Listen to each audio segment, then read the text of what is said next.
आइए हम लोग न्यूक्लियस चैप्टर को स्टार्ट करते हैं। इससे पहले हम लोगों ने एटम के बारे में स्टडी किया था और एटम में ही हम लोगों ने जाना था कि रदरफोर्ड एटॉमिक मॉडल या अल्फा पार्टिकल स्कैटरिंग एक्सपेरिमेंट के दौरान न्यूक्लियस का खोज हुआ था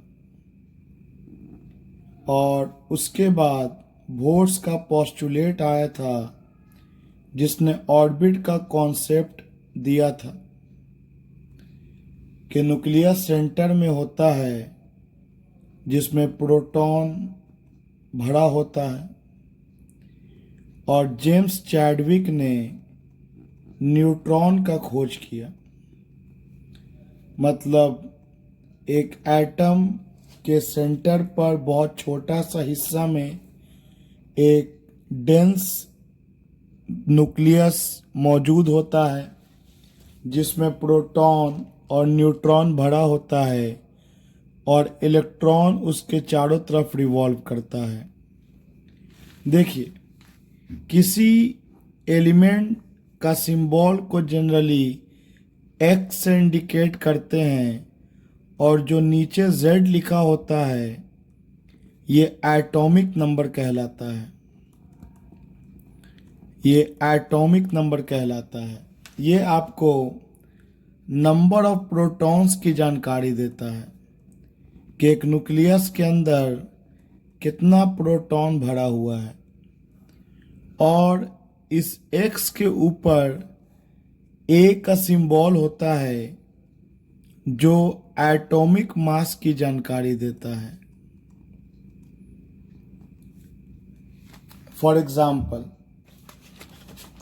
अगर मैं सोडियम लिखता हूं एक एलिमेंट, तो सोडियम में नंबर ऑफ प्रोटॉन्स 11 होते हैं और एटॉमिक मास 23 होता है।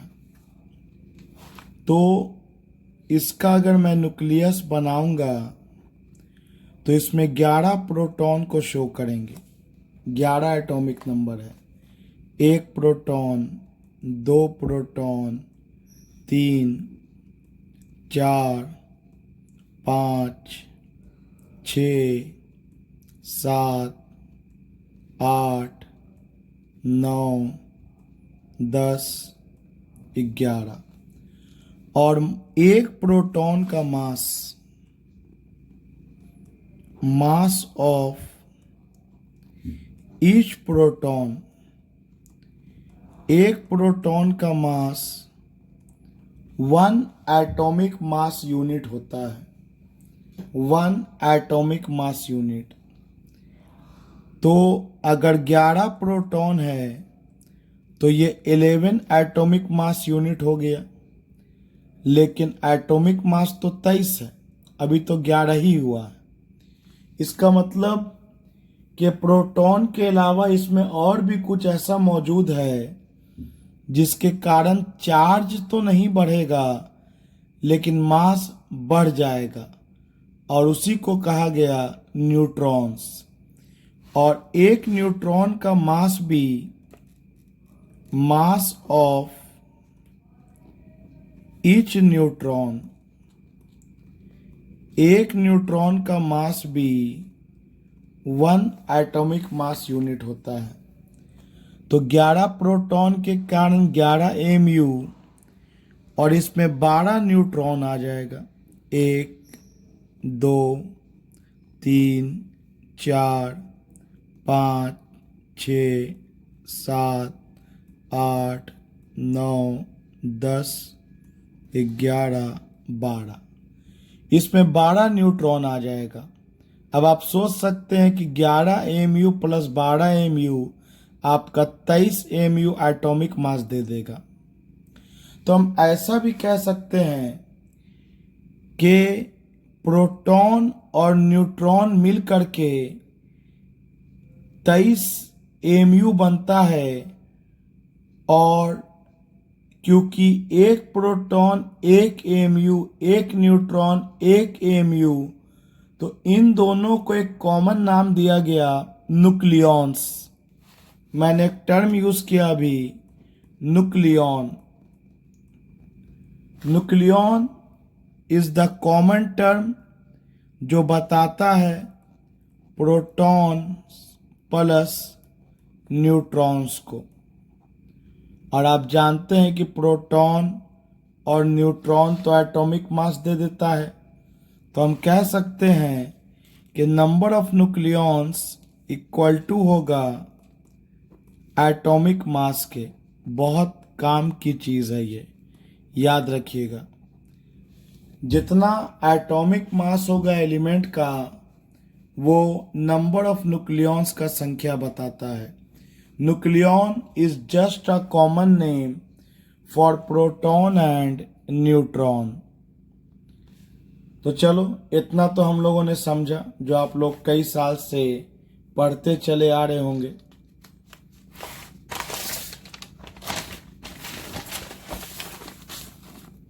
देखिए, अब हम लोग ये थोड़ा समझते हैं तीन टर्म को। उसमें से एक है आइसोटोप, एक है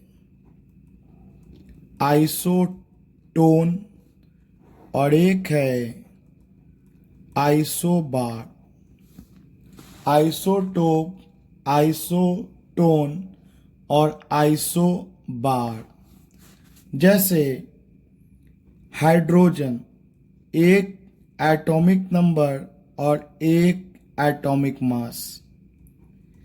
ड्यूटेरियम, एक एटॉमिक नंबर और दो एटॉमिक मास।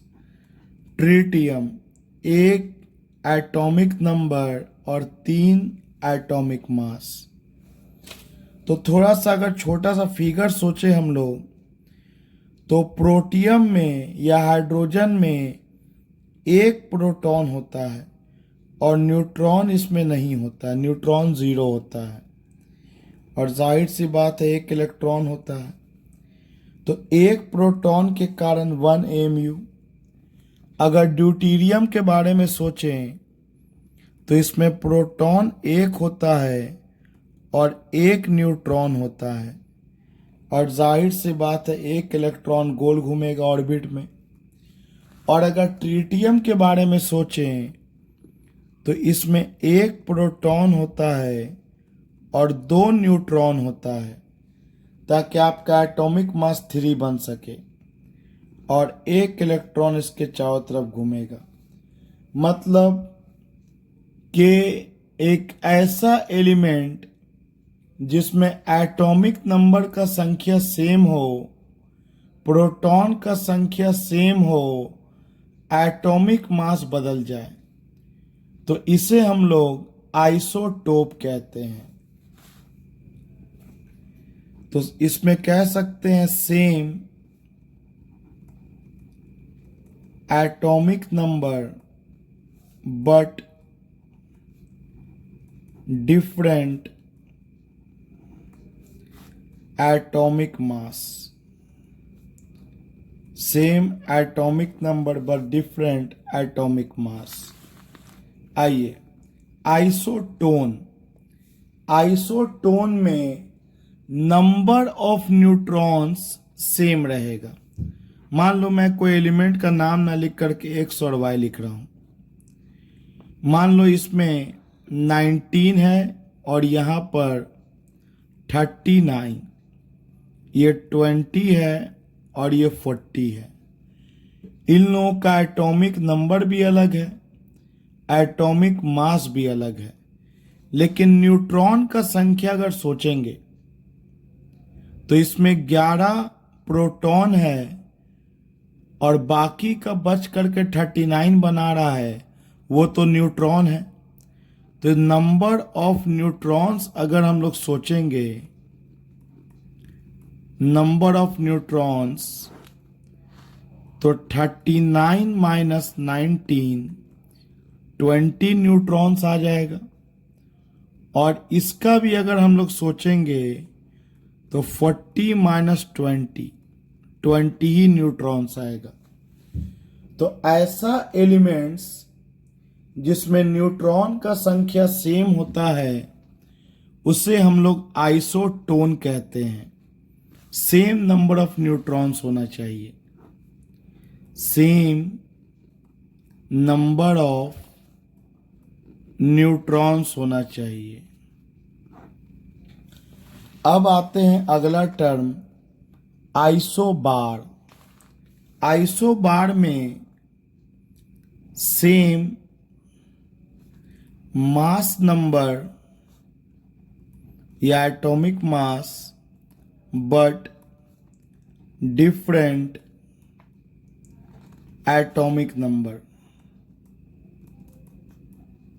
जैसे एग्जाम्पल में हाइड्रोजन और हीलियम, इसका एटॉमिक नंबर 1, इसका एटॉमिक नंबर 2, इसका एक आइसोटोप होता है जिसका एटॉमिक मास 3 और इसका एक आइसोटोप का atomic mass 3।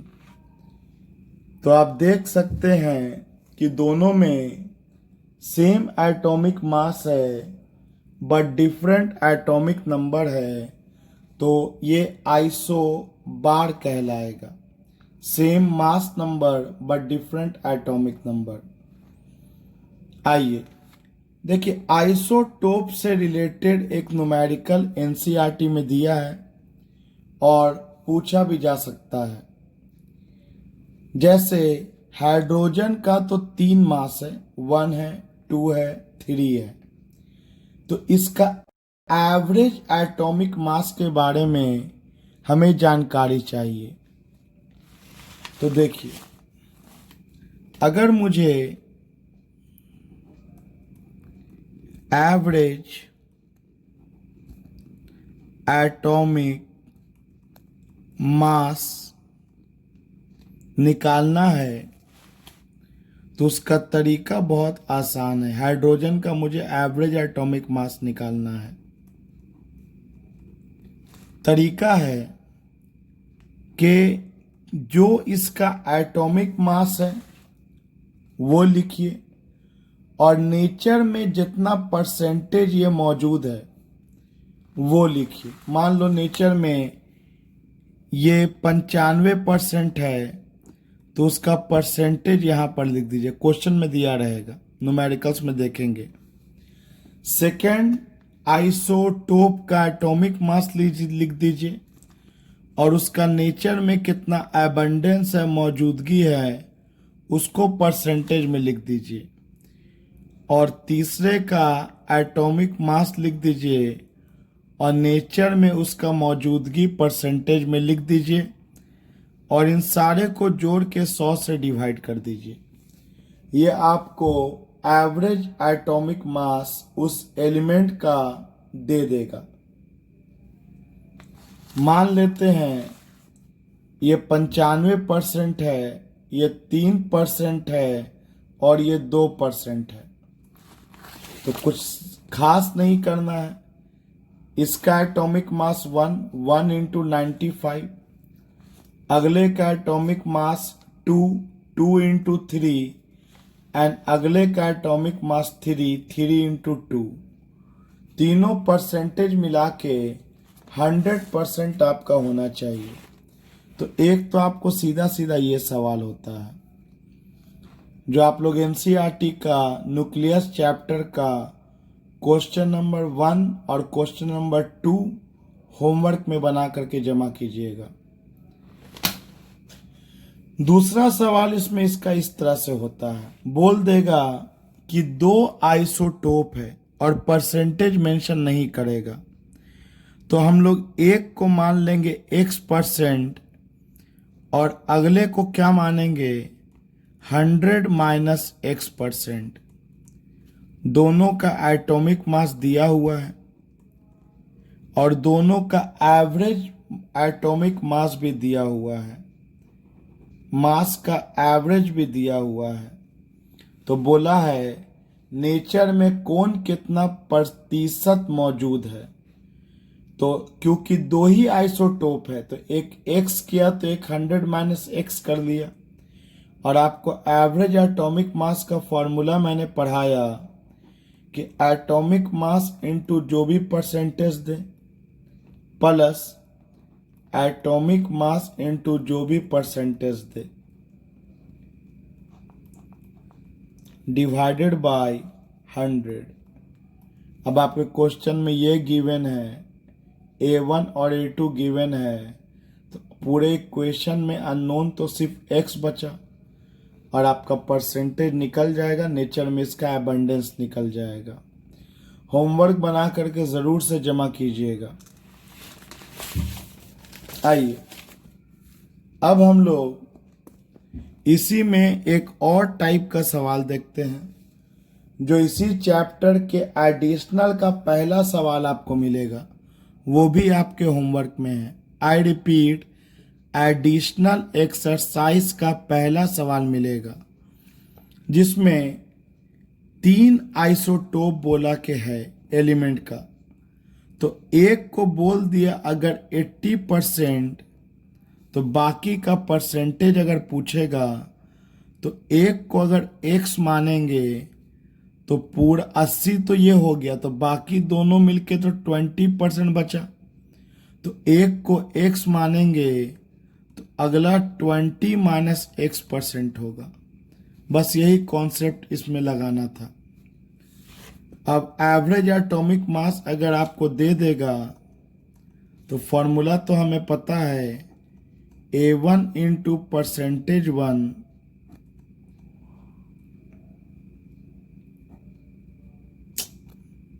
A1 into percentage 1 plus A2 into percentage 2 plus A3 into percentage 3 divided by 100।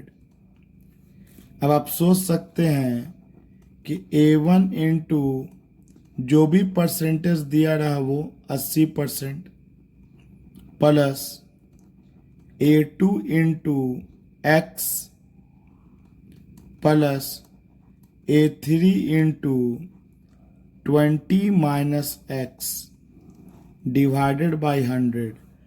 और क्वेश्चन में एवरेज एटॉमिक मास दिया है, तो अगेन इस न्यूमेरिकल का जो भी वैल्यू एनसीईआरटी में दिया है आप लोग उसे बना करके जमा करेंगे।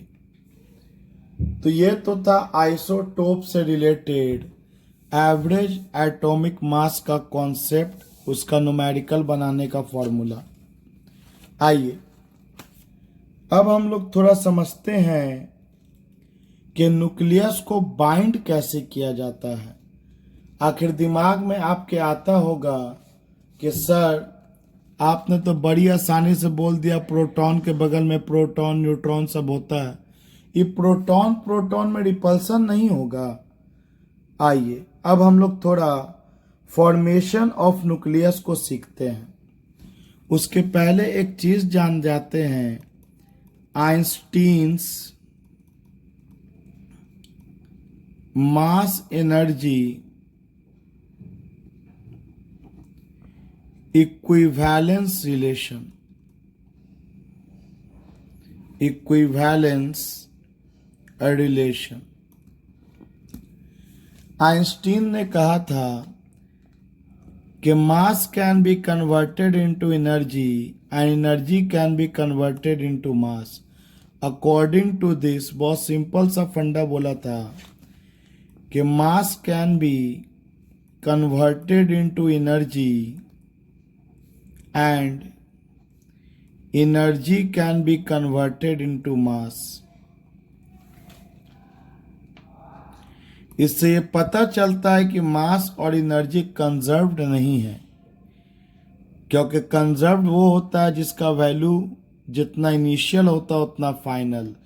चार्ज ही एक ऐसा क्वांटिटी है जो अभी तक कंजर्व्ड है। And energy can be converted into mass. इनका बहुत फेमस इक्वेशन था E equal to mc square, where m जो है वो मास है इन केजी। सी जो है ये 3 × 10⁻⁸ मीटर पर सेकेंड, ये velocity of light in vacuum है। Velocity of light in vacuum है। तो अगर मैं आपसे बोलूं कि 1 ग्राम का मास अगर एनर्जी में कन्वर्ट होगा तो कितना एनर्जी रिलीज होगा, तो बहुत आसान सवाल है। ये सवाल आपको एनसीईआरटी में भी मिल जाएगा। हाउ मच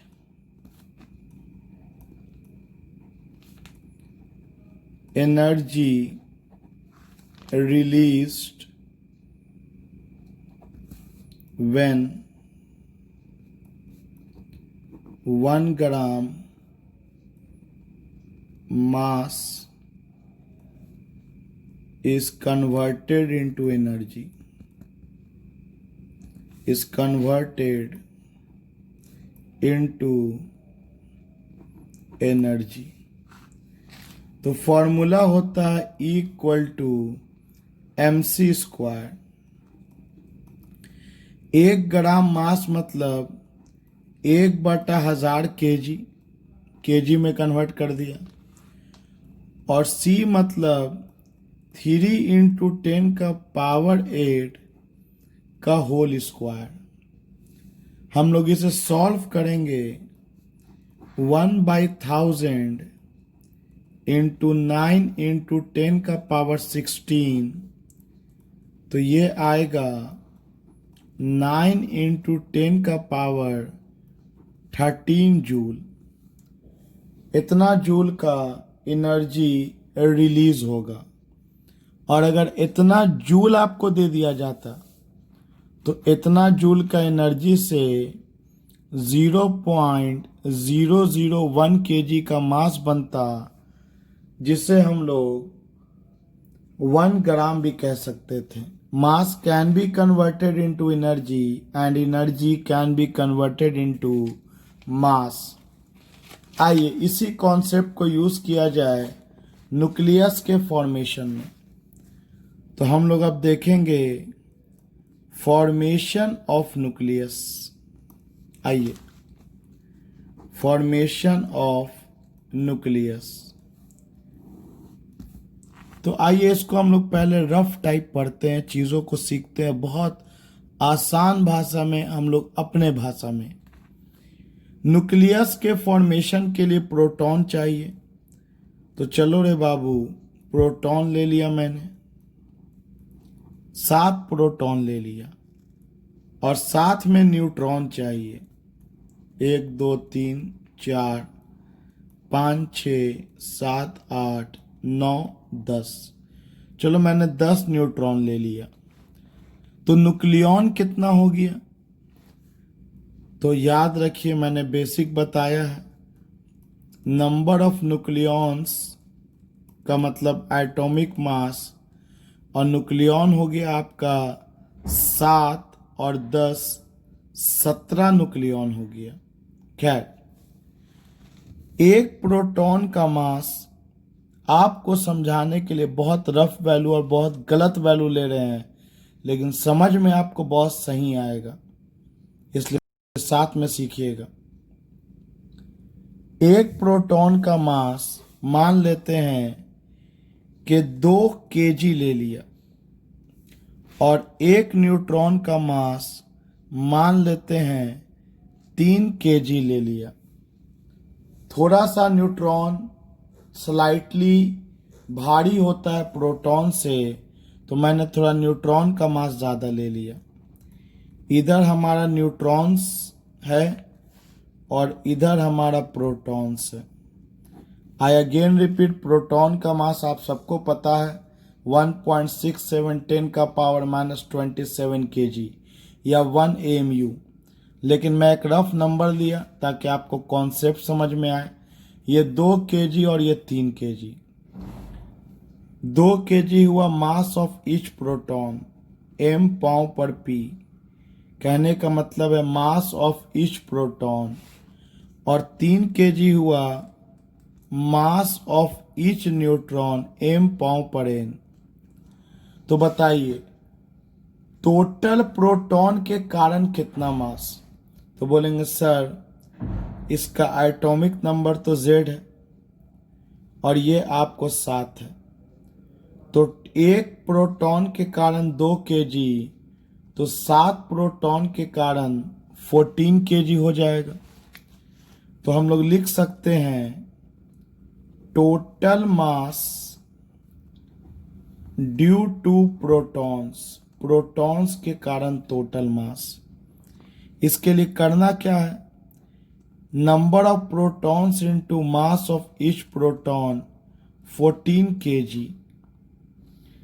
अगर फॉर्मूला से लिखे प्रॉपर तो number of protons Z, mass of each proton MP। ये आपका बिल्कुल सही है, ये भले ऊपर का गलत है, लेकिन इसी के हेल्प से मैंने आपको ये सिखाया कि total mass due to proton मतलब number of protons into mass of each proton. उसी तरह आइए यहां आया जाए, total mass due to neutrons, total mass due to neutrons, neutrons के कारण टोटल मास। तो न्यूट्रॉन्स का संख्या गिन लीजिए, तो 10 न्यूट्रॉन है और एक न्यूट्रॉन के कारण 3 kg, तो 10 न्यूट्रॉन के कारण तो बहुत आसानी से निकल गया 30 kg।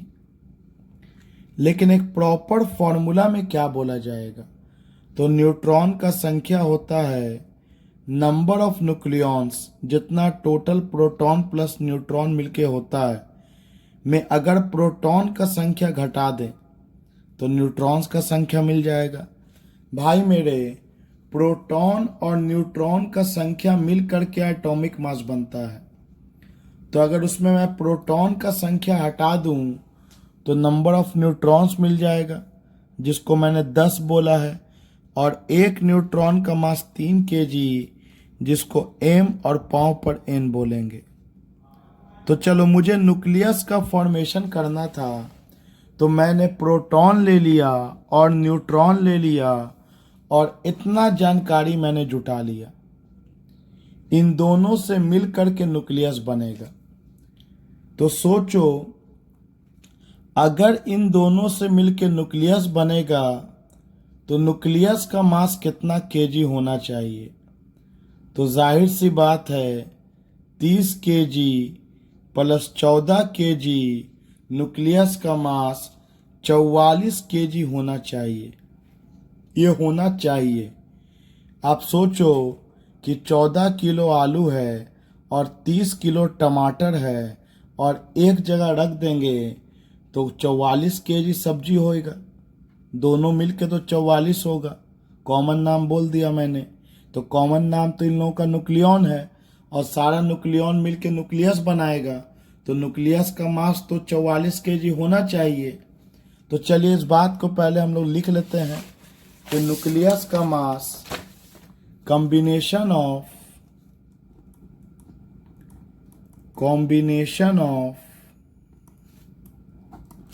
प्रोटॉन्स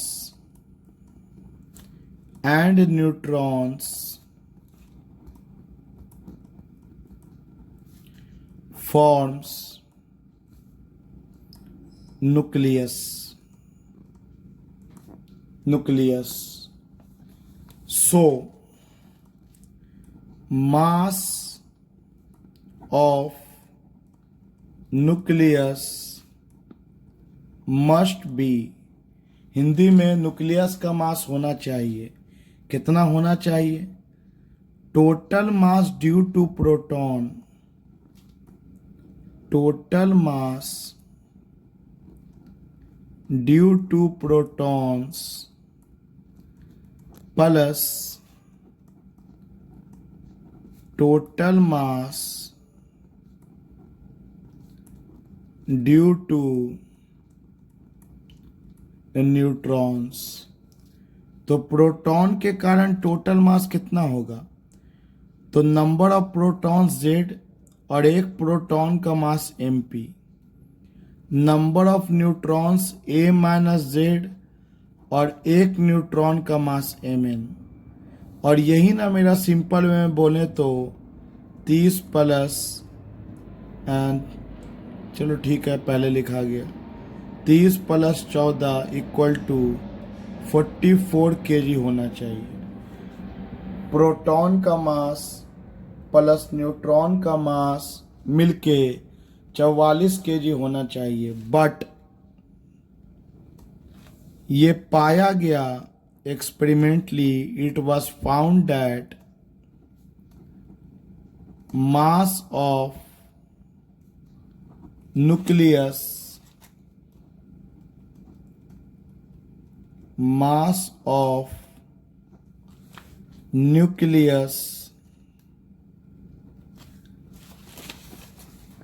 slightly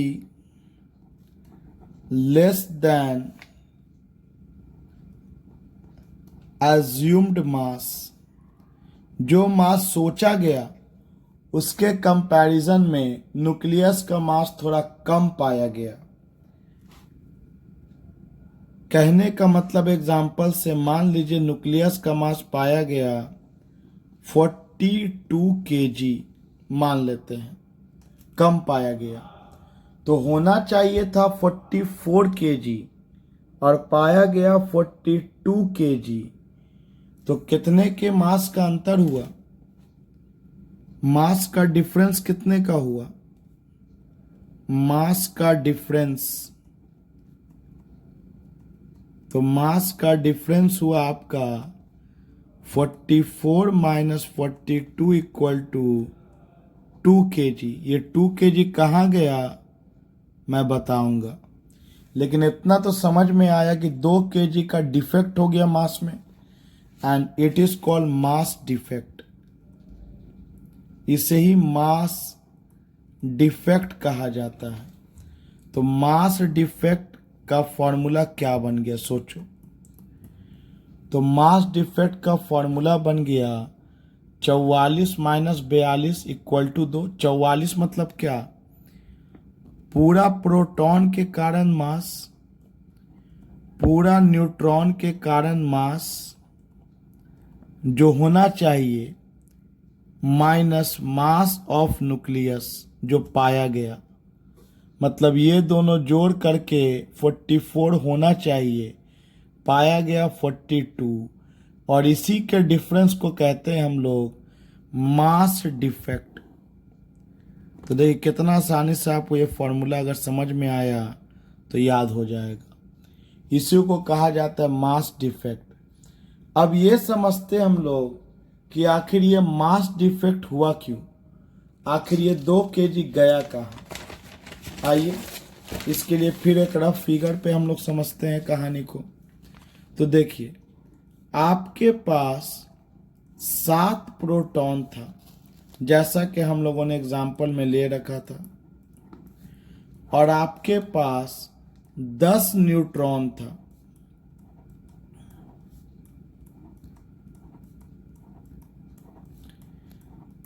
आइए न्यूक्लियस का फॉर्मेशन करना है। तो पहला प्रोटॉन जब आएगा तो कोई तो रिपेल करेगा नहीं, बहुत आसानी से यहां पहुंच जाएगा। लेकिन सोचो जब अगला आना चाहेगा तो ये प्रोटॉन इस प्रोटॉन को कूलम्बिक फोर्स के कारण रिपल्सन करेगा, और वो जितना नजदीक आएगा रिपल्सन उतना ज्यादा होगा। तो आखिर इसको आकर के न्यूक्लियस का तो फॉर्मेशन करना है और ये उसको आने नहीं देगा। तो जब तक इसके पास एनर्जी ना हो तब तक ये आकर के जुड़ नहीं सकता है। तो ये क्या करता है, अपने कुछ मास को एनर्जी में कन्वर्ट कर लेता है। और आप सबको पता है mc² का फॉर्मूला। अपने कुछ मास को एनर्जी में कन्वर्ट करता है और फिर आकर के इस प्रोटॉन के साथ जुड़ जाता है। न्यूट्रॉन तो बहुत आसानी से आ जाएगा, न्यूट्रल होता है, लेकिन फिर जब अगला प्रोटॉन आना चाहेगा तो ये दोनों मिलकर इसको रिपेल करेगा। तो फिर ये क्या करेगा, ये फिर अपने कुछ मास को एनर्जी में कन्वर्ट करेगा E=mc², और आ करके इस तरह से न्यूक्लियस में बाइंड हो जाएगा। और न्यूक्लियस जब बाइंड होता जाएगा अलॉन्ग विद द न्यूट्रॉन, तो न्यूक्लियस का फॉर्मेशन होगा। जब प्रोटॉन प्रोटॉन न्यूक्लियॉन आपस में बाइंड होता जाएगा तो न्यूक्लियस का फॉर्मेशन होगा। तो आप सोच सकते हो कि 2 kg कहाँ गया। यही जो आ रहा था ना न्यूक्लियस बनने के लिए, तो इसका जो मास है यही एनर्जी में कन्वर्ट किया, और इंडिविजुअल का बताना संभव नहीं है। तो हम लोग ओवरऑल का बात करते हैं, चाहे इसका एनर्जी में कन्वर्ट हुआ हो या कन्वर्ट नहीं हुआ हो।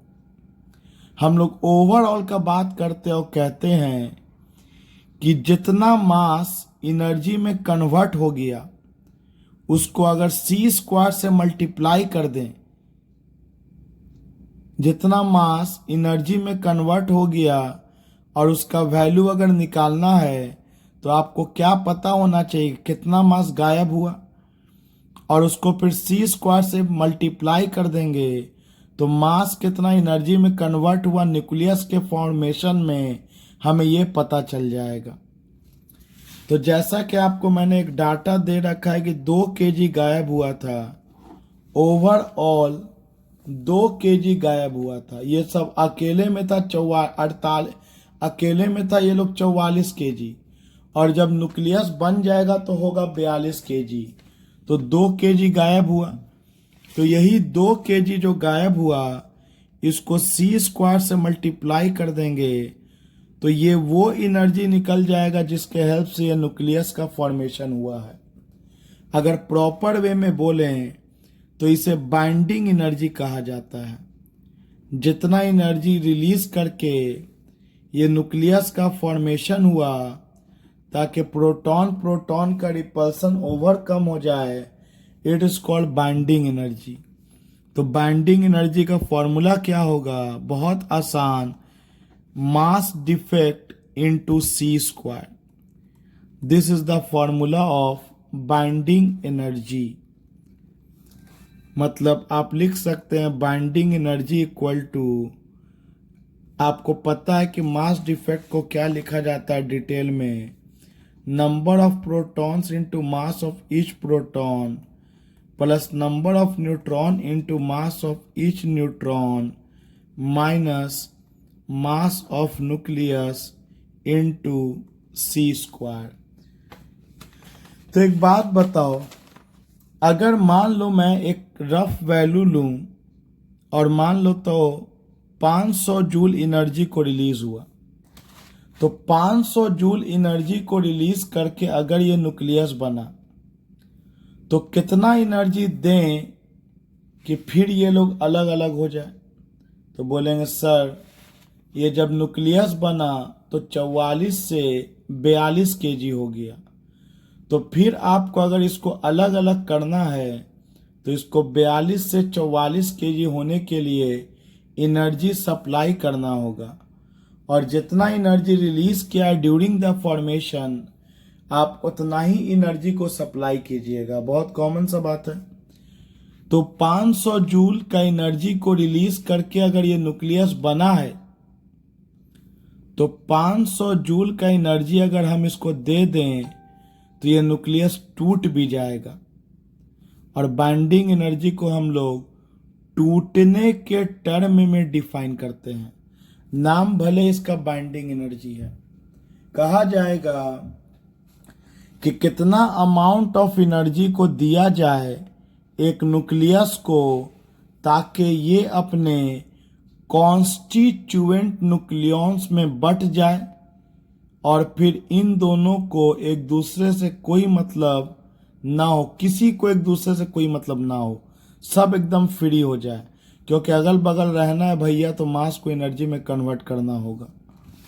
तो कितना एनर्जी हम दे दें कि न्यूक्लियस टूट जाए, अपने अपने न्यूक्लियॉन्स में फार अपार्ट हो जाए, that energy is called binding energy.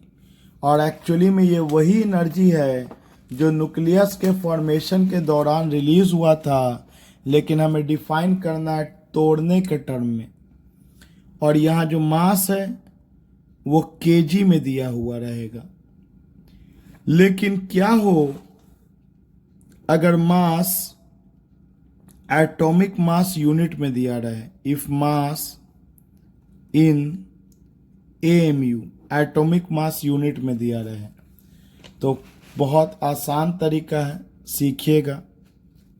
देखिए, एक एटॉमिक मास यूनिट केजी में इतना होता है 1.67, लगभग में 10 का पावर -27 केजी, या इसको 1.66 भी जनरली लिखा जाता है, खैर कोई दिक्कत नहीं है।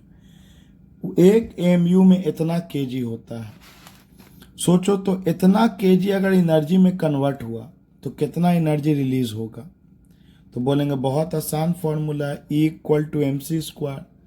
मास तो आपका केजी में है, 1.66 इंटू 10 का पावर -27, सी का वैल्यू 3 इंटू 10 का पावर 8 का होल स्क्वायर।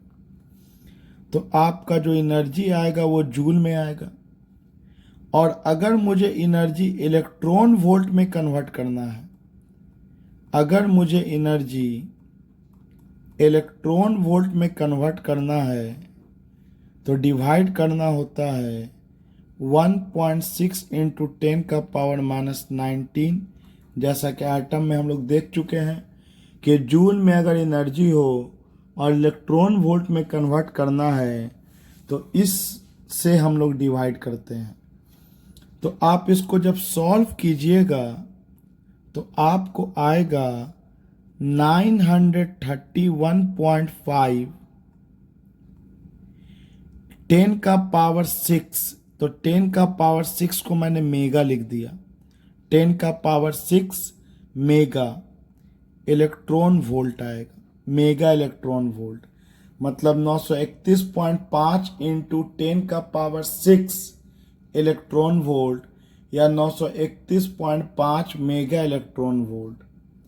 तो आप सीधा सीधा रिलेशन थोड़ा सोचो कि एक एमयू गायब होगा तो इतना एनर्जी को रिलीज करेगा। तो अगर 2 एएमयू गायब होगा तो कितना एनर्जी रिलीज करेगा, तो 2 से मल्टीप्लाई कर देंगे। अगर 3 एएमयू गायब होगा तो 3 से मल्टीप्लाई कर देंगे। तो उसी तरह से अगर 2 केजी गायब हुआ था केजी में तो C² से मल्टीप्लाई कर दिया। और अगर क्वेश्चन आपका एएमयू में रहे, जो कि 99% रहता है, तो अगर आपका क्वेश्चन एएमयू में मास दिया हो तो एक एएमयू होता तो इतना जूल, इतना mega electron volt energy release करता। तो अगर ये 2 एएमयू होगा तो 2 को 931.5 से मल्टीप्लाई करेंगे तो बाइंडिंग एनर्जी निकल जाएगा। मतलब बाइंडिंग एनर्जी का एक और फॉर्मूला होता है, अगर मास दिया हो एएमयू में तब उस केस में delta M into 931.5 mega electron volt लगाते हैं। तो एक एमयू में इतना मेगा इलेक्ट्रॉन वोल्ट, तो जितना मास डिफेक्ट होगा एमयू में उससे मल्टीप्लाई कर देंगे तो बाइंडिंग एनर्जी मिल जाएगा। तो binding energy is the amount of energy required to break the nucleus into its constituent nucleons far apart from each other so that they can not interact with each other, ताकि कोई repulsion वगैरह का कोई concept नहीं आए, ताकि इन लोगों का मास पहले की तरह हो जाए। उसके लिए आपको एनर्जी जो दीजिएगा वो मास में कन्वर्ट कर जाएगा और फिर ये 42 केजी को ये 44 केजी बना के अलग अलग कर देगा। तो ये था हमारा बाइंडिंग एनर्जी का कॉन्सेप्ट केजी में और एटॉमिक मास यूनिट में। अब इसी में एक और टॉपिक है बाइंडिंग एनर्जी पर न्यूक्लियन। एक था हमारा मास डिफेक्ट, एक था हमारा बाइंडिंग एनर्जी, और इसी में एक और टॉपिक है बाइंडिंग एनर्जी पर न्यूक्लियन। जैसे पिछला सवाल में बाइंडिंग एनर्जी मान लो मैंने 500 माना और उसमें न्यूक्लियन का संख्या था 10 7 17, 10 न्यूट्रॉन और 7 प्रोटॉन।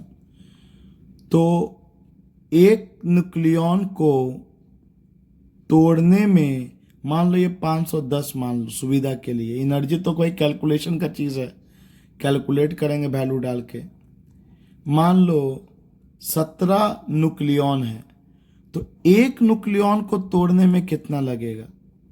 तो भाई मेरे 17 न्यूक्लियन को जोड़ने में 510 लगा या 17 न्यूक्लियन को तोड़ने में 510 लगेगा, तो एक न्यूक्लियन को तोड़ने में 510 बाई 17 कर देंगे तो एक का मिल जाएगा और 17 तिहाई 51। तो एक न्यूक्लियन को तोड़ने में 30 मान लो जूल में बोल रहे हैं तो 30 जूल का एनर्जी लगेगा एक न्यूक्लियन को तोड़ने में। तो इसका बाइंडिंग एनर्जी 510 था और न्यूक्लियन का संख्या इसका 17 था, मतलब एटॉमिक मास 17 था। तो एक को तोड़ने में लग गया 30 जूल। एक कंपैरिजन कर रहा हूं मैं, मान लो अगर इसका बाइंडिंग एनर्जी है 300 जूल और इसमें न्यूक्लियन का संख्या अगर एटॉमिक मास 3 ही हो, मान लो 3 ही बनाया मैंने, इमेजिन करो, तो एक को तोड़ने में कितना लगेगा? तो एक को तोड़ने में तो 100 लग जाएगा, एक को तोड़ने में 100 लग जाएगा। तो बहुत लोग क्या देखता है कि बाइंडिंग एनर्जी ज़्यादा है तो ये जल्दी नहीं टूटेगा, बाइंडिंग एनर्जी कम है तो जल्दी टूट जाएगा। बिल्कुल नहीं, बल्कि बाइंडिंग एनर्जी पर न्यूक्लियन देखते हैं, वो बताता है कि न्यूक्लियस कितना स्टेबल है। मान लो एक घर में 10 लोग रह करके 1 लाख रुपया कमा रहा है, 10 लोग का मिलके, और एक घर में एक ही लड़का अकेले रह करके 50,000 कमा रहा है, तो 1 लाख रुपया वाला ज़्यादा स्टेबल हुआ या 50,000 वाला? तो डेफिनेटली 50,000 वाला, क्योंकि पर पर्सन हम लोग देखते हैं, वही स्टेबिलिटी बताता है। तो यहाँ भी टोटल एनर्जी नहीं देखेंगे बल्कि पर न्यूक्लियन एनर्जी देखेंगे, वही बताएगा स्टेबिलिटी ऑफ द न्यूक्लियस। अगर बाइंडिंग एनर्जी पर न्यूक्लियन आपका ज़्यादा होगा तो ये जल्दी टूटने वाला नहीं है, और बाइंडिंग एनर्जी पर न्यूक्लियन कम होगा तो वो जल्दी टूटेगा, मतलब इसको 30 ही जूल देंगे टूटना स्टार्ट हो जाएगा, और इसको कम से कम 100 जूल देंगे तब ये टूटेगा। तो एक टर्म देखा हम लोगों ने बाइंडिंग एनर्जी पर न्यूक्लियन, क्या करता है ये? It gives the stability of nucleus, stability of nucleus greater the binding energy per nucleon, greater the binding energy per nucleon, more stable will be the nucleus, more stable will be the nucleus। जितना ज़्यादा binding energy per nucleon होगा, nucleus का stability उतना ही ज़्यादा होगा। तो आइए हम लोग कुछ और बात समझते हैं इसमें। तो ये न्यूक्लियस है, आइए एकदम रूट से समझते हैं, जीरो से। आइए देखिए, ये एक न्यूक्लियस है जिसमें एक प्रोटॉन था, एक प्रोटॉन आया तो कुछ एनर्जी रिलीज करके ये न्यूक्लियस का फॉर्मेशन हुआ होगा, बाइंडिंग एनर्जी। और अगर किसी में 3 न्यूक्लियॉन्स है तो इसमें ओवरऑल देखा जाएगा तो बाइंडिंग एनर्जी इसके कंपैरिजन में ज़्यादा होगा, और बाइंडिंग एनर्जी पर न्यूक्लियॉन भी देखिएगा तो इसका ज़्यादा होगा। ये फैक्ट है। जिसमें 4 होता है उसमें बाइंडिंग एनर्जी पर न्यूक्लियॉन और ज़्यादा होगा। इस तरह से नंबर ऑफ न्यूक्लियॉन्स बढ़ेगा, कहने का मतलब है एटॉमिक मास बढ़ेगा तो बाइंडिंग एनर्जी पर न्यूक्लियॉन बढ़ता है, क्योंकि ये ज़्यादा स्टेबल होता जाता है। यहाँ एक को तोड़ना है तो एक रोकेगा, यहाँ एक को तोड़ना है तो 2 रोकेगा, क्योंकि स्ट्रॉन्ग अट्रैक्टिव फोर्स हो गया। दूसरी बात, ये सरफेस टू सरफेस का फोर्स है, ये सेंट्रल फोर्स नहीं है कि सेंटर टू सेंटर लेंगे। कोलम्बिक फोर्स या ग्रेविटेशनल फोर्स एक सेंट्रल फोर्स है, एक लॉन्ग रेंज का फोर्स है, जबकि nuclear force non central force है, ये सरफेस टू सरफेस का फोर्स है, तो ये शॉर्ट रेंज का फोर्स है। तो बाइंडिंग एनर्जी पर न्यूक्लियॉन आपका जो है शुरू में बढ़ेगा, लेकिन सोचो कि इसमें एक को तोड़ना है तो 9 लोग लग जाएगा पीछे। किसी के पास जब 50 लोग होगा, एक को तोड़ना है तो 49 लोग रोकेगा, अट्रैक्शन है। 56 लोग होगा, मतलब न्यूक्लियॉन का संख्या अगर 56 हुआ जैसा कि आयरन, तो एक को अगर तोड़ना चाहेंगे तो 55 लोग अट्रैक्ट करेगा। लेकिन आयरन के बाद अगर तुम चले जाओगे जिसमें अगर एटॉमिक मास आ गया, atomic mass plus atomic mass आ गया, अगर आपका 70 80 90 ये सब आ गया, तब देखो एक परिवार में अगर 10 आदमी हो तो मिलजुल के रहेगा। एक को जाओगे निकालने के लिए, बाकी लोग रोक देगा। 20 आदमी लोग रहेगा तो और मजबूत होगा। लेकिन एक हद तक, अगर एक परिवार में 60 आदमी हो गया, 60, तो एक को निकालने जाओगे तो बाकी लोग तो रोकेगा, लेकिन उसमें से एक दो ऐसा होगा जो आपको सपोर्ट कर देगा। वो ऐसा वाला कौन होगा? जो उससे दूर दूर रहेगा, क्योंकि जब आपका नंबर ऑफ न्यूक्लियॉन्स बढ़ेगा तो आपका न्यूक्लियस का साइज भी बढ़ेगा, तो इसके अगल बगल वाला तो इसको सपोर्ट करेगा।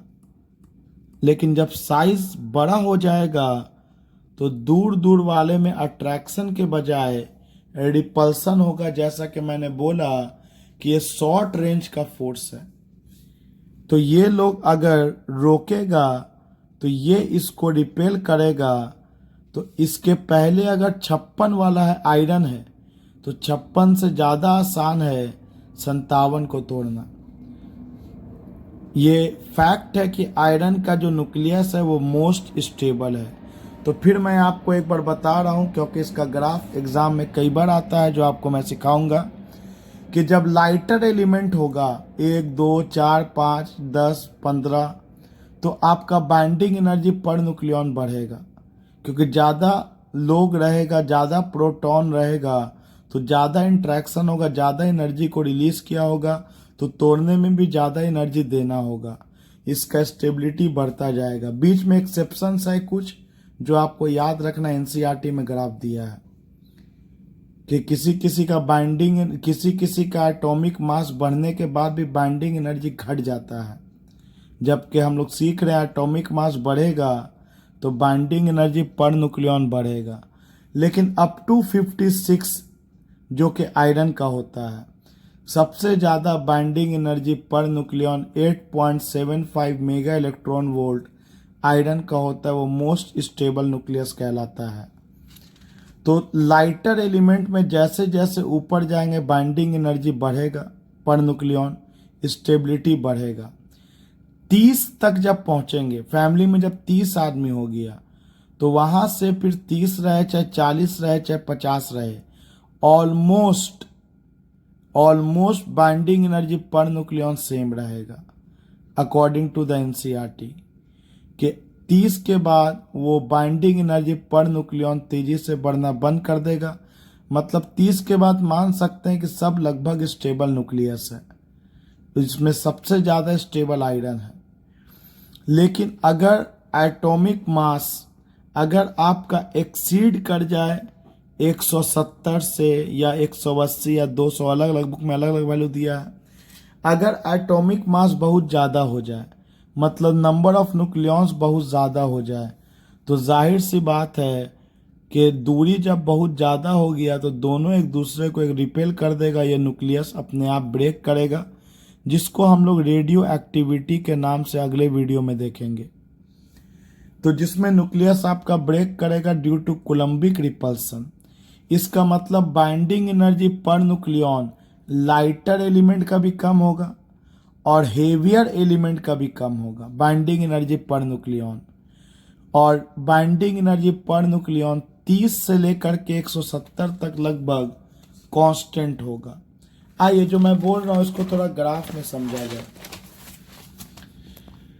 थोड़ा ग्राफ में इसको स्टडी किया जाए। देखिए, इधर मैं बना दिया एटॉमिक मास मतलब नंबर ऑफ न्यूक्लियॉन्स, इधर मैंने बना दिया binding energy per nucleon, EBN, binding energy per nucleon. तो जिसका एटॉमिक मास 2 था उसका कुछ बाइंडिंग एनर्जी पर न्यूक्लियन होगा, उससे बेहतर बाइंडिंग एनर्जी पर न्यूक्लियन उसका होगा जिसका एटॉमिक मास 4 होगा, और उससे बेहतर उससे ज़्यादा वाले का होगा। लेकिन कुछ एक्सेप्शंस है, एटॉमिक मास तो बढ़ गया लेकिन बाइंडिंग एनर्जी पर न्यूक्लियन बढ़ने के बजाय घट गया। ये एक्सेप्शंस NCERT में लिखा हुआ है, वो आप लोग याद कीजिएगा। तो कुछ एक्सेप्शंस है, लेकिन जनरली नंबर ऑफ न्यूक्लियॉन्स बढ़ने पे बाइंडिंग एनर्जी पर न्यूक्लियन बढ़ता है, स्टेबिलिटी बढ़ रहा है। कुछ एक्सेप्शंस है, जैसे यहाँ पर है, यहाँ पर है। और जब आप 30 पर पहुंच जाइएगा तो यहाँ के बाद लगभग binding energy per nucleon almost same रहेगा, बहुत ज़्यादा चेंज होता नहीं है। और सबसे ज़्यादा binding energy per nucleon iron का होगा, आयरन का होगा। और आयरन के बाद फिर due to repulsion binding energy per nucleon घटेगा, और जब हेवी एटॉमिक मास हो जाएगा तो ये ऑटोमेटिक अपने अपने ब्रेक करने लगेगा ड्यू टू कोलम्बिक रिपल्सन। उम्मीद है कि आपको ग्राफ समझ में आया होगा एटॉमिक मास का और बाइंडिंग एनर्जी पर न्यूक्लियन का। तो बाइंडिंग एनर्जी पर न्यूक्लियन आपका स्टेबिलिटी देता है। तो हम लोग क्या क्या देखा, हम लोगों ने देखा कि आइसोटोप का न्यूमेरिकल्स क्या होता है, एवरेज एटॉमिक मास निकालना सीखा। उसके बाद हम लोगों ने बेसिकली आज देखा फॉर्मेशन ऑफ न्यूक्लियस, कि न्यूक्लियस फॉर्म कैसे होता है। तो न्यूक्लियस के फॉर्म होने के लिए मास का एनर्जी में कन्वर्ट करना ज़रूरी है, जिसे मास डिफेक्ट के नाम से जाना जाता है।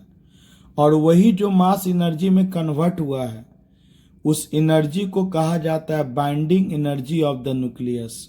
मतलब जितना एनर्जी को रिलीज करके न्यूक्लियस बना है, अगर उतना ही एनर्जी उसको हम दे दे तो वह न्यूक्लियस टूट करके फिर अलग अलग हो जाएगा। That is called binding energy of the nucleus. सारे का प्रॉपर डिफिनीशन आपको PDF फाइल में नोट्स में दिया हुआ है, जो कि अपलोड किया हुआ है फ्री स्टडी मटेरियल आपके एप्लीकेशन पर।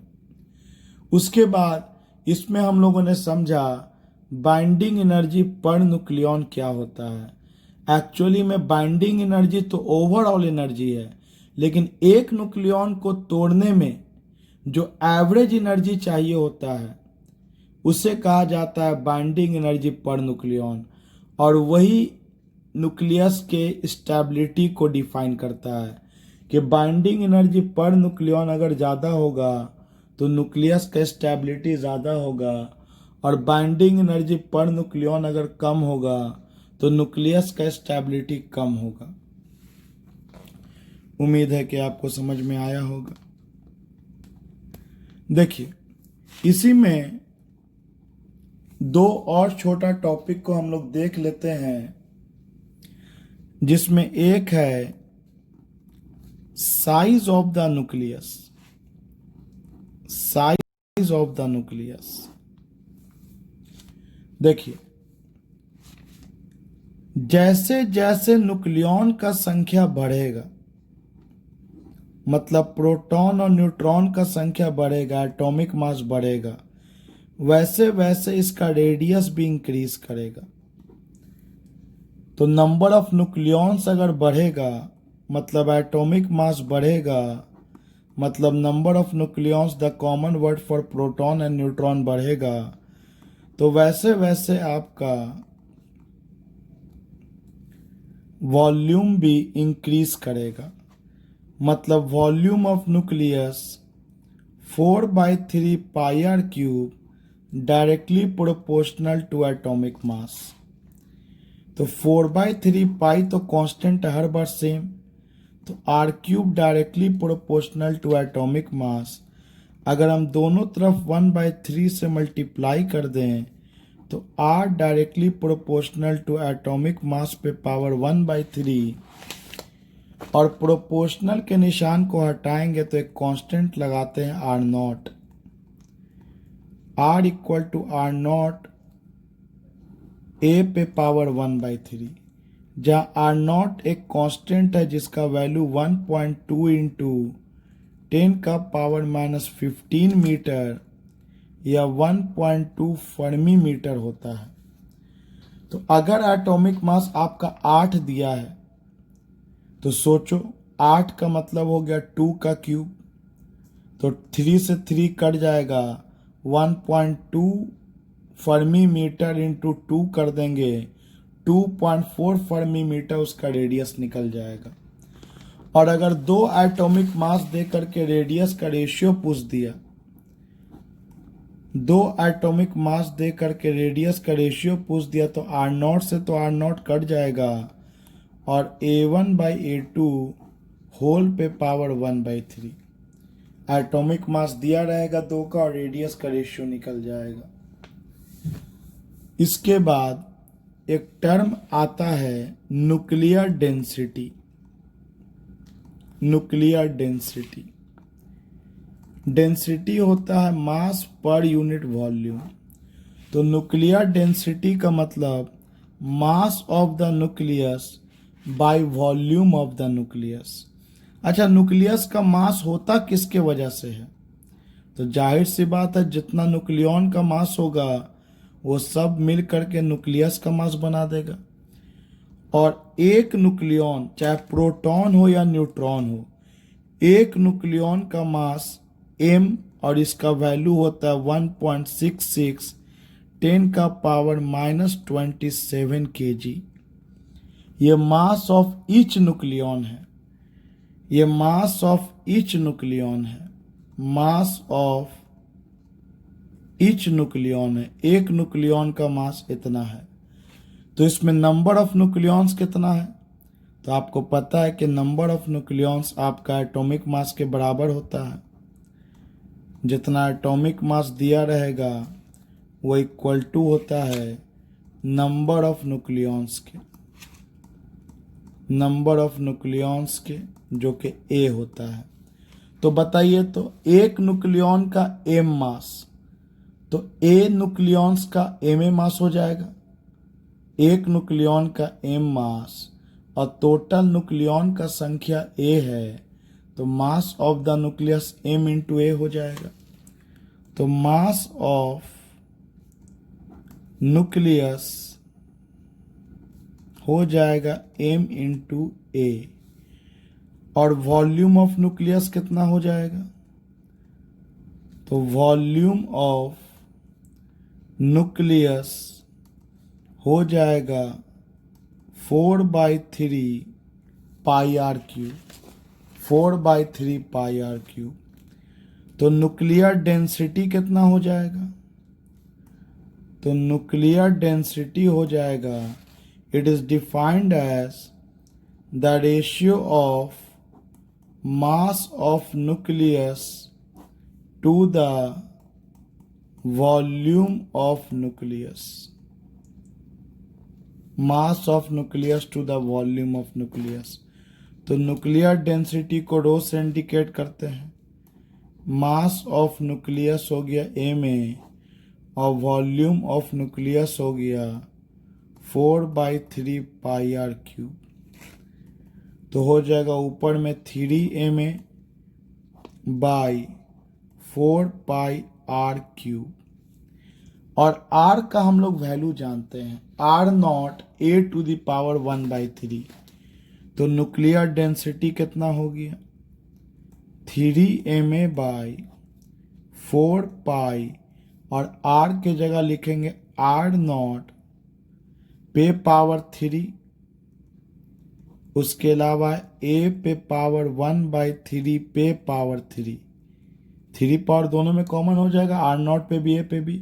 तो a का तो 3 और 3 कट गया, 1/3 इंटू 3 और a से a भी कट जाएगा। तो एक चीज पे ध्यान दीजिए, आपका न्यूक्लियर डेंसिटी में जितना भी टर्म बचा सारा कांस्टेंट बचा। न्यूक्लियर डेंसिटी एटॉमिक मास पर डिपेंड नहीं किया, मतलब कि सोडियम हो जिसमें न्यूक्लियॉन का संख्या 23 होता है या कार्बन हो जिसमें न्यूक्लियॉन का संख्या 12 होता है, जितना 12 लोग मिलकर डेंसिटी बनाएगा उतना ही 23 लोग मिलकर डेंसिटी बनाएगा। रेडियस का भले फर्क पड़ जाए, रेडियस एटॉमिक मास पर डिपेंड करता है, but nuclear density is independent of atomic mass. Very important question कि न्यूक्लियर डेंसिटी एटॉमिक मास पर डिपेंड नहीं करता है। मतलब अगर किसी का एटॉमिक मास 8 दे और किसी का एटॉमिक मास 27 दे और न्यूक्लियर डेंसिटी का रेशियो पूछे तो 1:1, रेडियस का रेशियो पूछेगा तब तो 2:3 हो जाएगा, लेकिन न्यूक्लियर डेंसिटी का रेशियो पूछेगा तो इंडिपेंडेंट ऑफ एटॉमिक मास तो 1:1। तो यहाँ से क्या इंपॉर्टेंट पॉइंट निकल के आया कि nuclear density is independent of atomic mass, atomic mass पे डिपेंड नहीं करता है। दूसरी बात, न्यूक्लियर डेंसिटी निकालिएगा तो निकलेगा 2.7 इंटू 10⁻17 kg पर मीटर क्यूब। न्यूक्लियर डेंसिटी का अक्सर ऑर्डर एग्जाम में आता है 2.3 होता है, 2.30 अक्सर ऑर्डर एग्जाम में आता है। तो न्यूक्लियर डेंसिटी का ऑर्डर याद रखिए 10⁻17। अक्सर ये ऑब्जेक्टिव में आता है, what is the order of nuclear density, answer होगा 10⁻17। So this was about the size of the nucleus and nuclear density.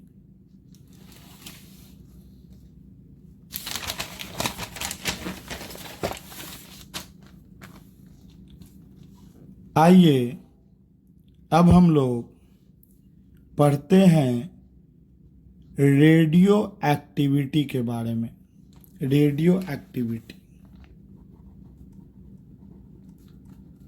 Radio activity, जैसा कि मैंने बोला आपको कि जब हेवी एटॉमिक मास होता है, जब उसमें न्यूक्लियॉन का संख्या बहुत ज़्यादा हो जाए तो न्यूक्लियर फोर्स एक शॉर्ट रेंज फोर्स होता है और दूर दूर न्यूक्लियॉन होने के कारण वो अट्रैक्शन के बजाय रिपल्सन शो करेगा। तो न्यूक्लियस टूटेगा, न्यूक्लियस ब्रेक करेगा, और जब न्यूक्लियस ब्रेक करता है that phenomenon is called radioactivity. The disintegration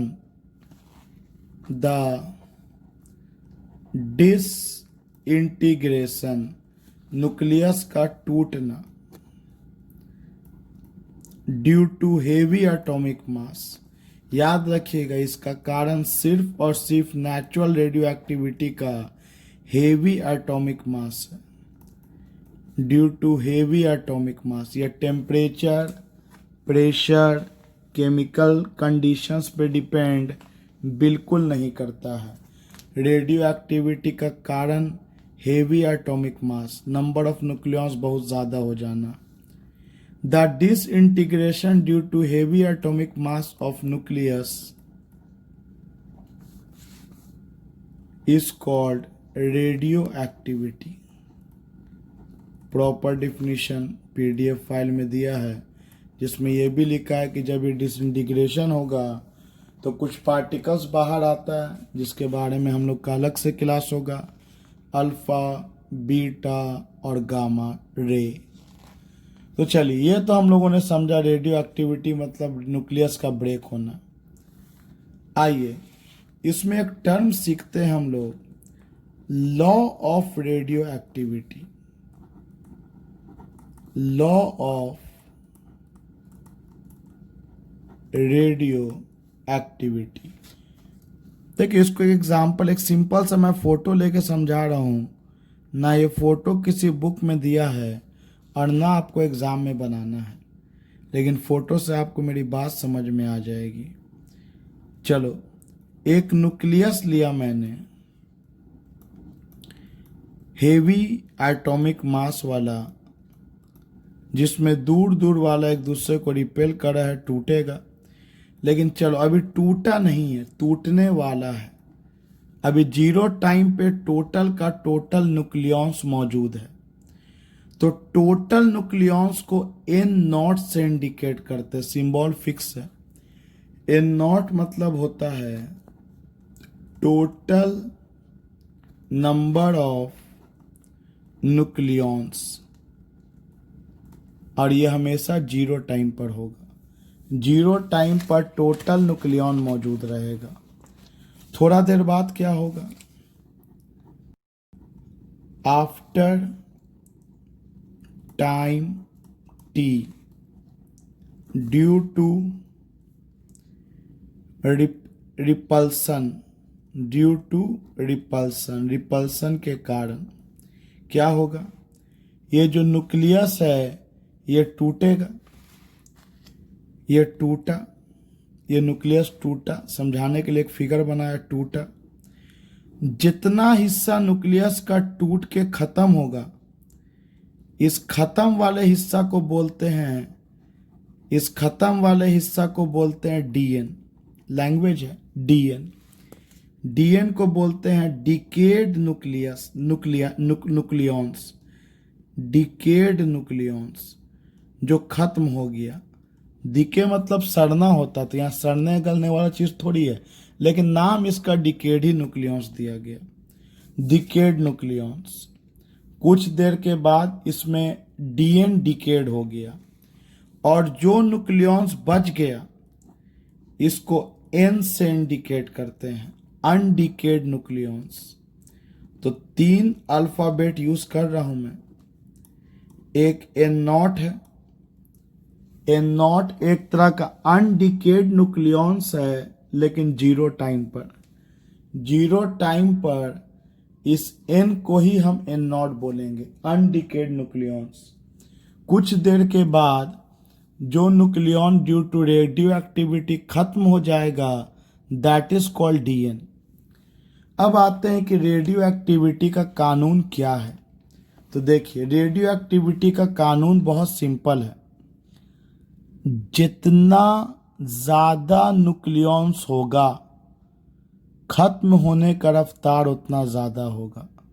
मान लो इतना न्यूक्लियॉन था, तो इतना खत्म हो गया।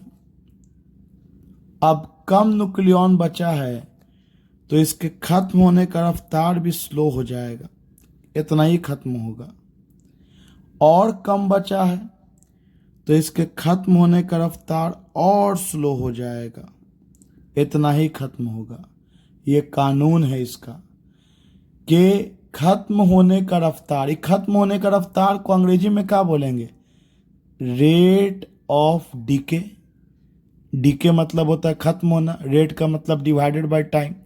तो जो रेट ऑफ डीके होगा, जो खत्म होने का रफ्तार होगा, किस पे डिपेंड कर रहा है, डिपेंड कर रहा है उस पल कितना बचा है। अगर उस पल ज़्यादा रहेगा तो खत्म होने का रफ्तार भी तेज होगा, और उस पल अगर कम बचेगा तो खत्म होने का रफ्तार भी स्लो होगा। तो लॉ ऑफ रेडियो एक्टिविटी बहुत सिंपल सा बात कहता है, according to law of radioactivity, radioactivity का कानून यही कहता है कि जो खत्म होने का रफ्तार होगा, the rate of decay, rate of decay, rate of decay मतलब dN/dt, ये डायरेक्टली प्रोपोर्शनल होगा उस पल जितना बचा है, और t टाइम के बाद कितना बचा है, n। उस पल जो बचता है उसको n कहा जाता है, उस पल जितना बचा है मतलब अनडिकेड एटम्स, अनडिकेड एटम्स, एटम नहीं न्यूक्लियॉन्स बोला, हालांकि एटम भी बहुत सा वर्ड यूज करता है, क्योंकि छोटा सा पार्ट को जनरली हम लोग एटम बोल देते हैं, तो लगता है कि एटम, न्यूक्लियस के अंदर एटम कहाँ से आ गया, लेकिन यहाँ कहने का मतलब यही होता है कि न्यूक्लियस का छोटा हिस्सा, नंबर ऑफ न्यूक्लियॉन्स जिसको बोलते हैं, तो अनडिकेड न्यूक्लियॉन्स। तो रेट ऑफ डिके जो होगा, जो dN/dt होगा, वो डायरेक्टली प्रोपोर्शनल होगा n के, अनडिकेड न्यूक्लियॉन्स के। तो dN/dt इक्वल टू माइनस का निशान लगा देते हैं, जो ये बताता है कि जैसे जैसे टाइम बढ़ेगा तो n का वैल्यू घटेगा और dN का वैल्यू बढ़ेगा। सोच सकते हो, n का वैल्यू कम होता जाएगा और dN का वैल्यू बढ़ता जाएगा। ये अलग बात है, धीरे धीरे ये प्रोसेस स्लो होता जाएगा। तो बहुत सिंपल सा लॉ है, फिर देखो याद कर लो बोलते बोलते कि law, according to law of radioactivity, कि जो रेट ऑफ डिके होगा, जो खत्म होने का रफ्तार होगा, directly proportional to number of undecayed nuclei at that instant. उस पल जितना न्यूक्लियाई बचेगा उस पर इसके खत्म होने का रफ्तार डिपेंड करेगा। जैसे एक एग्जाम्पल होता है कि मान लो कोई स्कूल में छुट्टी हुआ, तो जैसा ही छुट्टी होता है घंटी बजता है, उस पल तो 0 बच्चा है बाहर में, सब अंदर है, घंटी बजा, पहले N0 बच्चा स्कूल के अंदर था, अब घंटी बजा तो बहुत सा बच्चा तेजी से बाहर निकलता है शुरुआत में, लेकिन अगला 1 मिनट में कम बच्चा निकलता है, फिर अगला 1 मिनट में और स्लो बच्चा निकलता है। मतलब जितना स्कूल के अंदर बच्चा कम होता जाता है, उनके निकलने का रफ्तार भी स्लो होता जाता है। तो खैर dN/dt directly proportional to n बोलोगे, ये लैम्डा क्या है सर? जाहिर सी बात है, प्रोपोर्शनैलिटी कांस्टेंट है और इसे डीके कांस्टेंट कहा जाता है, इसे डीके कांस्टेंट कहा जाता है। ये मटेरियल के नेचर पे डिपेंड करेगा। लैम्डा इज डीके कांस्टेंट, इसके बारे में अगर डिफाइन करने के लिए आ गया तो आप कह सकते हैं, ऐसे इसका एक डिफिनीशन आपको अगला वीडियो में भी हम दिखाएंगे, ऐसे लैम्डा के बारे में कह सकते हैं कि dN/dt बाई n, बस क्रॉस मल्टीप्लाई कर दिया कि rate of decay to the आपका नंबर ऑफ अनडिकेड न्यूक्लियॉन्स का रेशियो को डिके कांस्टेंट कहा जाता है, डिके कांस्टेंट कहा जाता है। तो चलिए थोड़ा और आगे बढ़ते हैं। तो हम लोगों के पास क्या है, हम लोगों के पास है dN/dt equal to minus, dN/dt is equal to minus lambda n। यही लॉ ऑफ रेडियो एक्टिविटी था। थोड़ा n को नीचे लाते और dt को उधर ले जाते, देखते हैं क्या होता है। तो dN/n equal to minus lambda dt। तो अगर मैं इंटीग्रेशन कर दूं अब, तो dx/x का log x होता है, तो dN/n का log n हो जाएगा और dt का t हो जाएगा plus c। C is constant of integration. जब लिमिट नहीं लिया जाता है तब सी लगाया जाता है।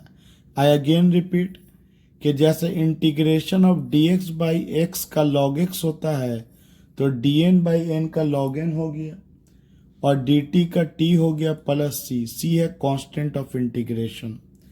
चलिए अगर मैं टाइम को थोड़ा देर के लिए जीरो कर दूं तो जीरो टाइम पर एन का वैल्यू कितना के बराबर, एन नॉट के बराबर। जब टाइम को अगर मैं जीरो कर दूं तो एन का वैल्यू एन नॉट के बराबर। याद कीजिए टोटल न्यूक्लियाई बच जाएगा एकदम शुरुआत वाला।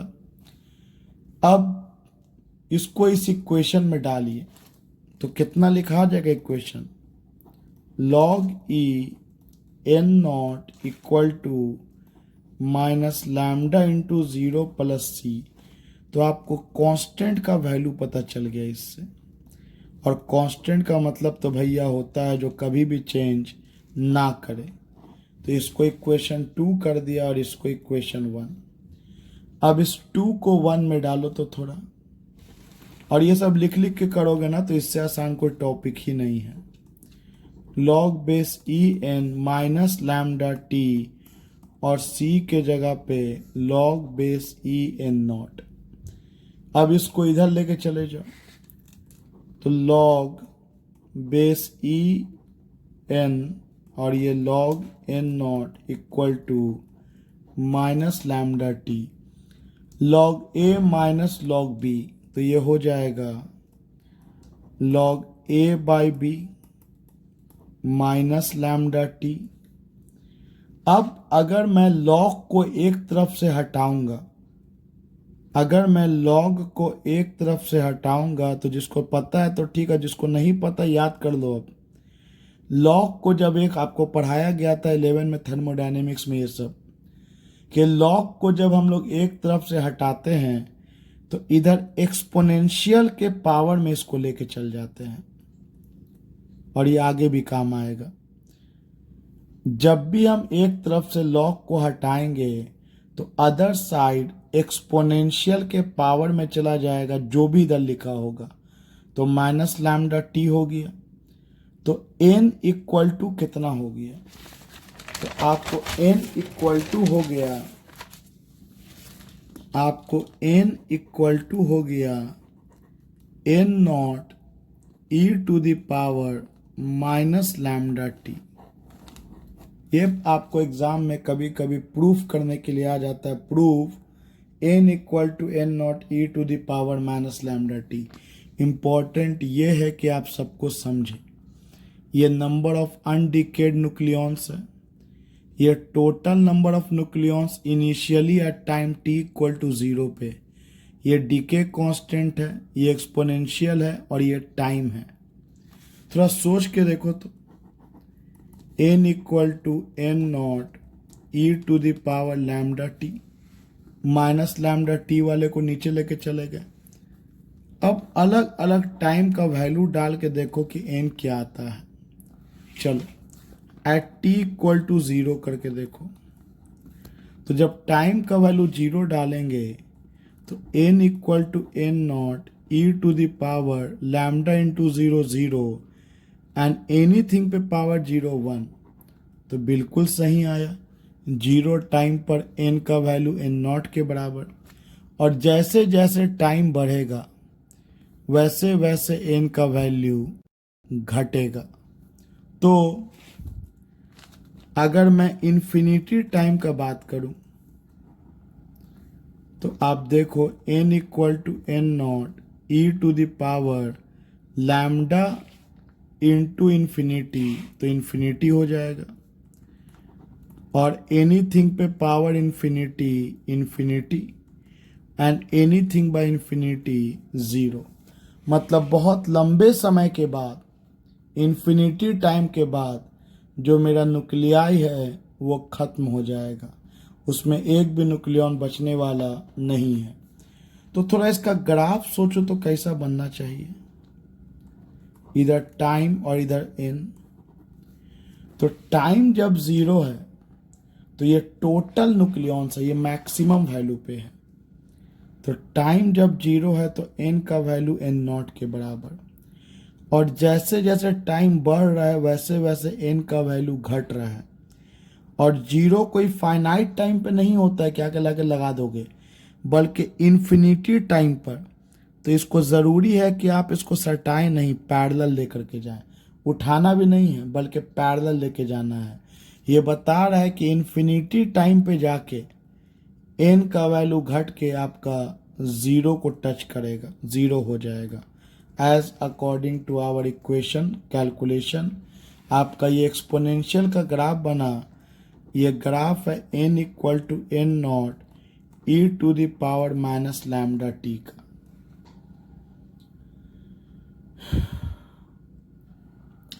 चलिए इसमें हम लोग एक और टर्म देखते हैं, रेडियो। एग्जाम में ये डिफिनीशन पूछता है जो बता रहा हूं मैं, radio activity of sample of radio active substance. Sample यहाँ रेडियो एक्टिव सब्सटेंस, तो कुछ नहीं, ये जो dN/dt है ना, इसी को बोला जाता है एक्टिविटी ऑफ सब्सटेंस। R से इंडिकेट करो या A से।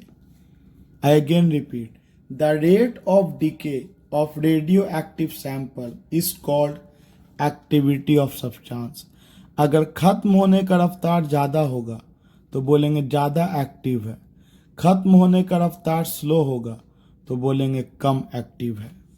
तो dN/dt along with the sign of minus is called activity of radioactive sample. Activity of radioactive sample. Better I should write here activity. Activity of radioactive sample. Activity of radioactive sample. तो जैसा कि हम लोग जानते हैं कि n equal to n nought e to the power minus lambda T, ये हम लोग निकाल चुके हैं। और इससे पहले हम लोग जानते हैं कि dN/dt equal to lambda n, lambda n minus मैंने इधर ले लिया। अब बताओ, ये सब जानते हैं तो वो लिखते चले गए। अब माइनस dN/dt को किससे रिप्लेस करेंगे, a से। तो a equal to lambda n, activity of sample equal to decay constant into number of undecayed nuclei. अगर ये मैक्सिमम होना, मैक्सिमम लिखना है मुझे, for maximum value, for maximum activity. तो बताओ ये मैक्सिमम कब होगा, जब n मैक्सिमम हो, और n का मैक्सिमम वैल्यू होता है n नॉट, n नॉट। तो a नॉट का मतलब मैक्सिमम एक्टिविटी, तो जब n नॉट होगा, लैम्डा n नॉट। तो देखो यहाँ ध्यान से, हम लोग यहाँ पर लिख सकते हैं n के जगह पे n nought e to the power minus lambda T, और लैम्डा n नॉट को हम लोग a नॉट भी लिख सकते हैं। तो मेरा निकल के चला आया a इक्वल टू, यहाँ पे लिखता हूँ मैं, a equal to a nought e to the power minus lambda T. ये सब काम आएगा, आप देखे रहोगे, बहुत आसान टॉपिक है, बस रिप्लेस करते चले गए हैं। ये सब वो टॉपिक है जो आप अपने हाथों से लिखोगे कॉपी पे, देख करके समझ करके, तो आपको समझ में आएगा। अदरवाइज मैं तो अवेलेबल हुई ही, नहीं समझ में आएगा you may call me, you may message me. चलो आगे बढ़ते हैं। एक टर्म, अच्छा एक्टिविटी का SI यूनिट बोर्ड एग्जाम में आता है, SI unit of activity, unit of activity. तो एक्टिविटी का SI यूनिट है बेक्वेरेल, बेक्वेरेल BQ। इसका मतलब होता है डिसइंटीग्रेशन पर सेकेंड। 1 सेकेंड में कितना न्यूक्लियॉन्स खत्म होगा, दिस इंटीग्रेशन पर सेकेंड को बोलते हैं बेक्वेरल। ये SI unit of activity of radio active sample है। इसमें एक टर्म और होता है half life. Half life exam में आता है, डिफाइन हाफ लाइफ, और हाफ लाइफ और डीके कांस्टेंट में रिलेशन बता दीजिए। तो देखिए हाफ लाइफ किसे कहते हैं? The time taken for radioactive material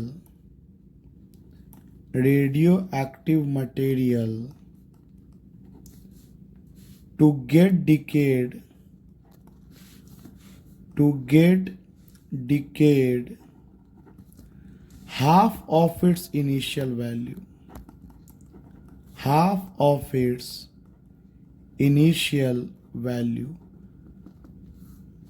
भाई मेरे, टोटल का आधा खत्म होने में या टोटल का आधा बचने में जो समय बीतता है that is called half life.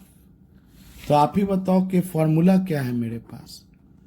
n equal to n nought e to the power minus lambda T. तो हाफ लाइफ का मतलब क्या? हाफ लाइफ का मतलब जब n का वैल्यू n नॉट बाई 2 हो जाए, जब बचा हुआ टोटल का आधा हो, उस वक्त के टाइम को हाफ लाइफ कहा जाता है, जिसको जनरली कैपिटल T से इंडिकेट करते हैं। तो बताइए इस इक्वेशन में अगर डाल दें n के जगह पे n नॉट बाई 2, इधर हो गया n nought e to the power minus lambda capital T, पाँव पे हाफ भी लिख सकते हैं। n नॉट से n नॉट खत्म, ये इधर जाएगा क्रॉस मल्टीप्लिकेशन, ये नीचे आएगा। तो 1 by e to the power minus lambda T equal to 2, या इसको ऊपर लेके चल जाएंगे तो e to the power lambda T equal to 2। अब दोनों तरफ लॉग ले लो, टेकिंग लॉग बोथ साइड्स, तो इधर लॉग बेस e इतना, इधर भी लॉग ले लिया, जो LHS में करेंगे वही RHS में करेंगे। तो दोनों तरफ जब हम लॉग ले लिए तो log base e lambda T, इधर भी मैंने लॉग ले लिया। अब देखिए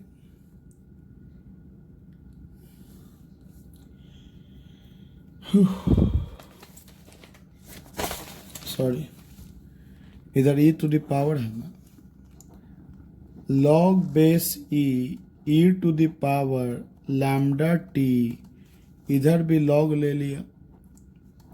देखो लॉग m पे पावर n, तो पावर बगल में लो, लॉग लिखो e, लॉग m पे power n log m equal to log base e2। और देखिए इसका जो वैल्यू होता है ये 1 होता है, प्रूफ तो आपको अब करना नहीं है 12th में, तो याद रखिए। और इसका जो वैल्यू सॉल्व करेंगे हम लोग तो 0.6931 आएगा लॉग बेस e2 का वैल्यू। तो हाफ लाइफ कितना होगी? तो कम से कम इतना याद रखिए कि half life 0.6931 by decay constant. इससे आसान क्या हो सकता है? ये relation between half life and decay constant है, ये relation between half life and decay constant है।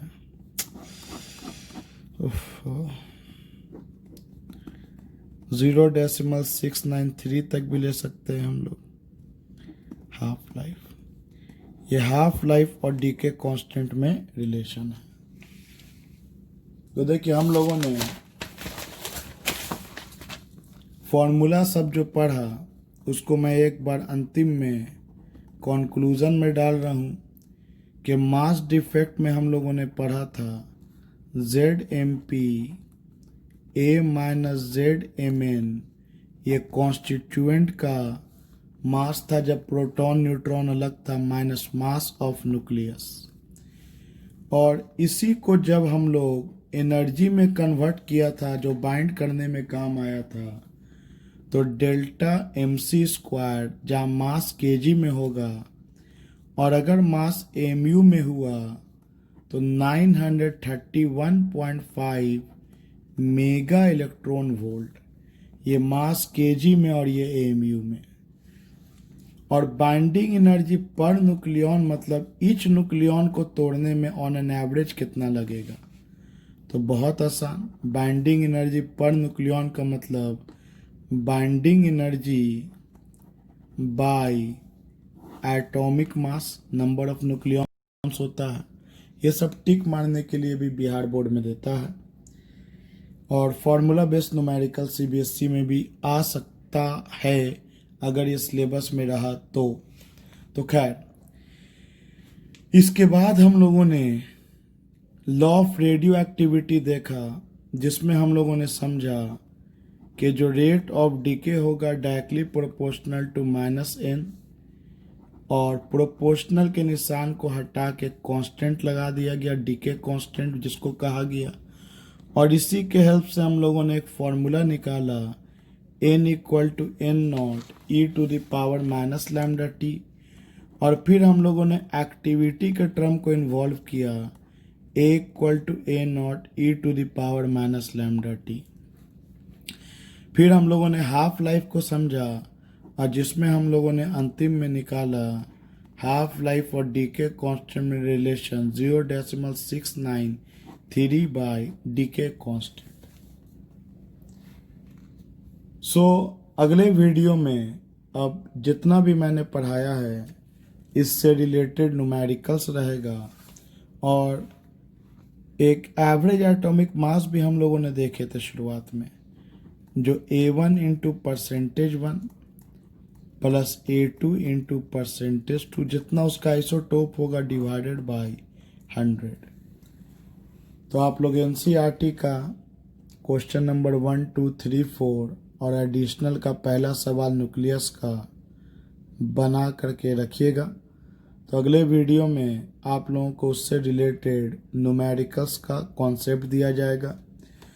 उसके बाद के वीडियो में टाइप्स ऑफ डीके आएगा, अल्फ़ा, बीटा और गामा, और फिर न्यूक्लियर रिएक्टर आएगा, फिजन, फ्यूज़न, और ये चैप्टर एंड कर जाएगा।